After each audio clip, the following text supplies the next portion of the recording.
Warning. Tomb of Horrors. Spoilers ahead. So, what now? The remaining party members, the druid, paladin, and ranger, stare quietly at Barakas' ashes, which are starting to settle after he exploded moments ago. The room is now silent and still, save for the slight breeze whispering overhead. Zaylee slowly gathers Barakas' ashes and puts them in a water skin. Well, for starters, I'm gonna keep this stupid crown and scepter.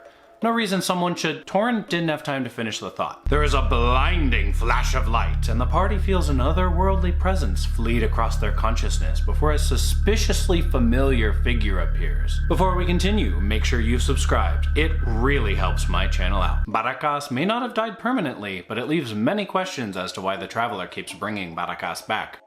Hey you guys, Barakas thinks Barakas died. Yeah, you exploded and Zaylee collected your ashes in a water skin.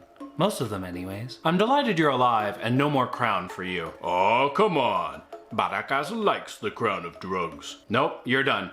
Fine. Can Barakas have some of Barakas' ashes at least? Nope, too slow. Ah, Barakas. I guess you can have the crown back, but you better believe that that scepter is staying with me. Barakas gets a mischievous look in his eyes. Does anyone want to wear Barakas' crown? Heck no. Nope. Nah.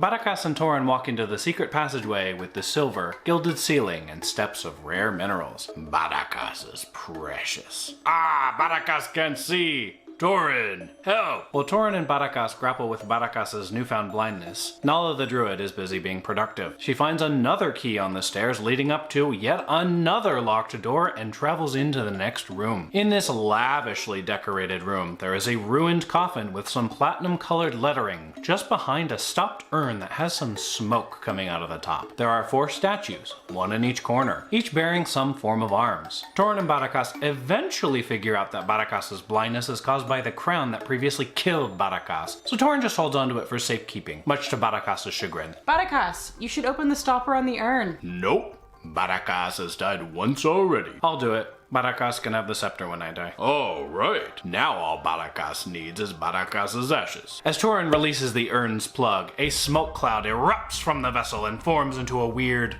elemental creature. Ah, friend, so good of you to let me out of my prison. Are you a genie? I am an efreeti. Efreeti? It's a genie. You're a genie, buddy. I am an efreeti, not a genie. I will grant you wishes 3. That means you're a genie. That means one of you cannot have a wish. So, who will go first? Pick Barakas. You will go first. And what do you wish? Can Barakas get more wishes? No! Ah! Does he still have his wish? Yes, he still has his wish. Is there a limit on wishes? It is not for this efreeti to say. Was the term genie trademarked? Barakas has a question. If Barakas were to wish for a pet turtle, would you grant Barakas that? Of course, young man. Would you like a turtle? Nope. 1 turtle coming up. Ah, that's not what Barakas wished. A turtle appears in front of Barakas. It looks up at him with an evil, malicious grin. 2 more wishes for ye. After Barakas picks the turtle up, it aggressively tries to chomp Barakas' arm. Ah, bad turtle. Barakas is glad he didn't use a second wish to make the turtle 20 feet tall. Can you turn Barakas bright green? Bright green, you say? And done. Barakas turns teal, but starts turning into other colors as well. Ah, Zaylee! Why would you do that to Barakas? Wait, is the turtle also teal? Now we can't tell when Barakas ends and the turtle begins. Zaylee, what have you done to Barakas? The best thing I've ever done. What the heck? Turn Barakas back. Wait, Mr. Eriki. Eriki? Ah! Mr. Efreeti, can you turn Barakas back to normal? Ah, but you only get 1 wish. Are you not happy with the turtle? Should I shock you again? Barakas likes the turtle. That's what I thought. The turtle tries to bite Barakas again. Ah, bad turtle. Barakas will call his turtle Sakarab. Nala wishes for information on the Soulmonger and gets a fair amount of info about where it's kept and what it does. After granting the 3rd wish, the efreeti vanishes in a cloud of smoke. Sakarab bites into Barakas' hand and murderously latches on. Ah, you stupid turtle. Barakas is going to eat you. Bad turtle. Much to Barakas' great frustration, Sakarab has bitten a considerable amount of flesh from Barakas' arm. Take that, Sakarab. Barakas will turn you into a stew. Barakas stabs Sakarab, but upon killing Sakarab, Sakarab turns into a cloud of smoke that laughs mockingly at Barakas.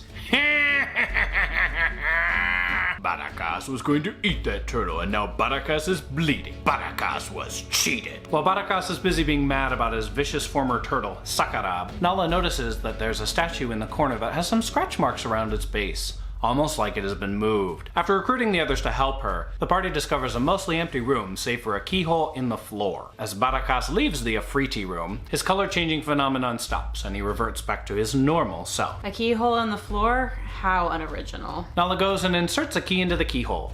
It explodes and knocks her backwards. Undeterred, Nala uses the second key and turns it around several times before a low rumbling is heard. Concerned, the party runs to the back of the room just in time for the room to split in half as a vault thunders out of the ground and would have crushed Nala and Zaylee if they had lingered moments later. The vault door swings open ominously. As the vault door clings against the wall, the players' minds are assaulted by a psychic scream whose source remains hidden. Torin uses his divine sense just in case something is nearby. Oh, buddy.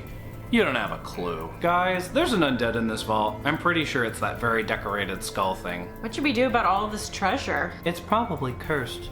Torin? I can't tell. Barakas would like to not die again. Zaylee, undeterred by the prospect of cursed treasure, walks deeper into the vault and touches some coin. As she does that, a ghost-like figure appears outside the vault and starts menacingly approaching the party, who prepare to fight. It's strange though. While the players attack this phantasm, it does not fight back in an apparent manner. Then, almost as soon as it appears, the phantasm disappears. Alright then, keep your secrets. But whatever may have happened to the phantasm, the psychic screams return and rend the party's minds again. Barakas is, once again, close to death from the pain of the screams. But that's when things take a turn for the weirder. The players barely have time to loot the vault before they're suddenly back in the jungle, tied to a moving beast who is running at top speed. Sandala has grabbed Salida by her clothing and is flying next to the party. The two women are shrieking at each other at the top of their lungs, but it's barely audible over the crashing of three huge zombie Tyrannosaurus Rex. Tune in next week to figure out what the heck is going on here and how the party manages to get itself out of this mess. Thank you all so much for watching. If you enjoyed this video, please hit that subscribe button and drop a like. I'll see you all next time.